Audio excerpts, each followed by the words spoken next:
What's going on right now and why is this important? Yeah. And I think it's always been important, but like you said, why is it coming up now? Why is it really worth getting into? And I think it's got to do with a couple of trends that are happening in our space right now.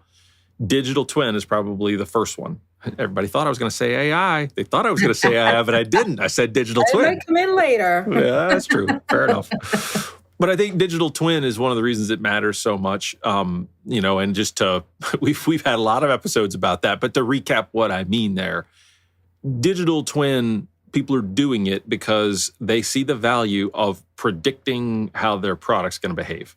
And even specific, unique products, right? That one that's been through this life and had this happen to it, it got manufactured on that date. How is it going to behave? Will it last? Does it need to be repaired? That prediction value, huge value to business, right? So people want that.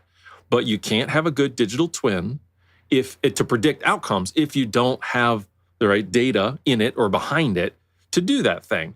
And oh, by the way, that data probably comes from a bunch of places, got to be connected, right? So what does that mean? You got to have a really good digital thread behind that digital twin to even have a digital twin that's worth anything.